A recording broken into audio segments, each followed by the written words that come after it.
Hello everybody, E here. Welcome back to another list. No, this isn't Top 5 Friday. Sorry, yes, I changed it up. We're doing videos now every Tuesday, Thursday, and Saturday. And I believe this is going to be a Saturday video after 2 reviews this week. So I hope you guys have had a wonderful week. This one is part 2 of my movies people probably don't know were books first. I love the way it just rolls out the tongue. Anyways, let's just jump right into it. Right off the bat, we have Stand By Me. Now, you can be forgiven for not knowing that this was a Stephen King story because not only is it in a collection with 3 other novellas, but it's called something completely different, and that's The Body. So yeah, Stand By Me was originally The Body by Stephen King, and that original story, don't ignore this movie tie-in cover, that story was originally in his book, Different Seasons. It's a collection of 4 different novellas. Sorry about that. I had a message that I absolutely had to take, but we were just talking about Stand By Me and Different Seasons and The Body. So yeah, The Body in Different Seasons is the inspiration, and it's very, very close to the movie version. Well, the movie version is very, very close to the book.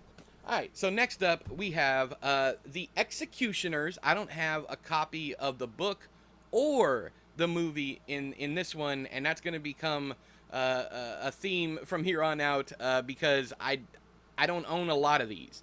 I either own the movie or the book. Sometimes, like with The Body, I own both. But I've been doing my research for these and, you know, just trying to find not archaic, but antiquated movies or whatever that people had no idea. Most people are like, hey, look, this is a movie and only a movie, that kind of thing. The next one is The Executioners and Cape Fear. I have recently gotten into John D. MacDonald. I have not read this one, and I have not seen the movie. From what I understand, there are 2 different versions of the movie. There's an old black and white one with Gregory Peck, I believe, and then a remake with Robert De Niro, I believe, called, both of those are called Cape Fear. But the original book by John D. MacDonald is called The Executioners. Next up, we have The Color Purple. This movie came out and it became an instant classic, and not too many people know that Alice Walker wrote the book first. The Color Purple with Whoopi Goldberg and Oprah and Danny Glover, that is an adaptation of Alice Walker's classic novel, The Color Purple. It either, I believe it won the National Book Award or it was up for a National Book Award. All I know is that it's on my list and I will be reading it rather soon. If you guys, well, I'll be reviewing the book, but if you guys want me to review the movie or the remake, then let me know down there in the doobly-doo. Next up, we have one of my favorite movies of all time. I do not own it just because I haven't come across it, and now that money is tight, I probably won't be going out and buying it, but if it's ever on TV, I definitely will watch it. It ranks up there with movies that you wouldn't expect that I would love, and that's Fried Green Tomatoes. Is based on Fried Green Tomatoes at the Whistle Stop Cafe by Fanny Flagg. Those of you in the UK, Fanny means something completely different, and you're probably wondering why anyone would. Over here, it means the tuchus. It means the back part and not the front part like it means over there. That's why they don't call them fanny packs where you guys are, because that's something completely different. But yeah, this was a book first. I believe the movie had Jennifer Jason Leigh. I don't know, but I do know that I love it. I love it because of the twist. This is such an unassuming story and such an unassuming, like, comedy, drama, that kind of thing. And then the end comes and it's like, they're doing what? It's one of the best twists I've ever seen, and that's why it's one of my favorite movies. I first watched it. My mom used to watch a bunch of movies like this, like Steel Magnolias, Fried Green Tomatoes, those Beaches, those kind of things. But yeah, I watched this one with her and became an instant fan of it because of the ending. And I was like, "Wait, Mom, are they doing what I think they're doing?" She's like, "Yeah, that they're doing what you think they're doing."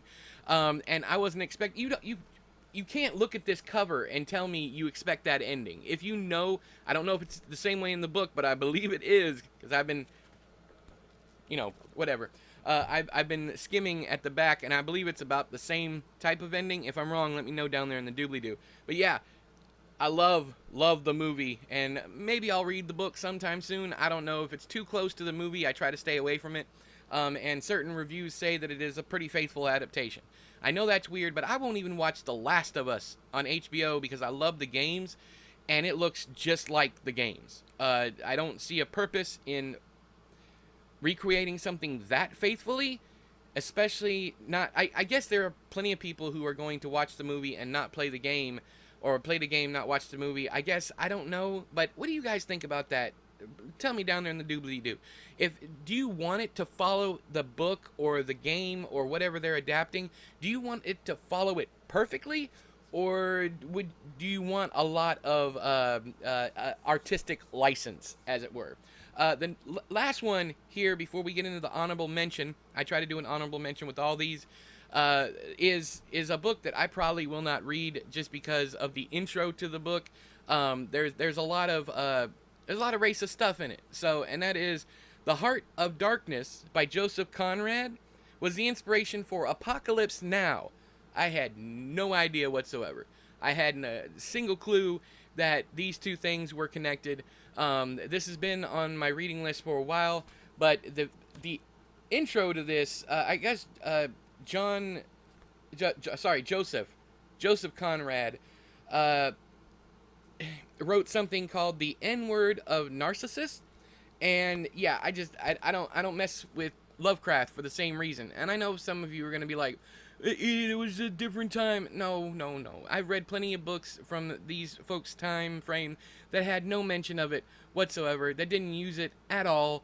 It's a choice. It is a choice. And when it's used in overabundance like this, and it's used in a derogatory fashion by the author for those people, and not just like dialogue or what have you, yeah, I got a problem with that. I'm sorry. You don't have to have a problem with it. I don't care what you do with your life. But yeah, I got a problem with it. So I probably never read this author.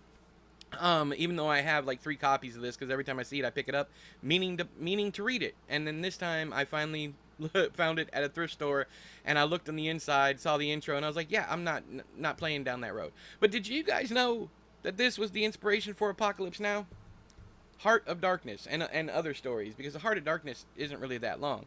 Another thing here at the end is, I have to admit, I've never seen Apocalypse Now. I know. It's got like Brando and like the Estevez daddy, Martin Sheen, I believe it is. It's got all these great people in it, but I don't like war stuff.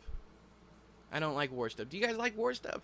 You want to try and talk me into watching a pox upon your family, Apocalypse Now down there in the doobly-doo? You can do that. That's your right. You want to tell me how much you love him, this author? Go ahead and do that down there in the doobly-doo. You want to use the word that you're not supposed to use? Go ahead and do that down there in the doobly-doo, because then YouTube will kick you off here, and I ain't got to see your ugly ass no more. Anyways, but yeah, let me know if you've read or seen or both of for any of these down there in the doobly-doo. I'll talk to you guys later. And until next time, I have been E, you have been you. This has been another book. Is it a book list? No, it's not. It's a movie list about books. Is it? I don't know. Bye! I'm sorry.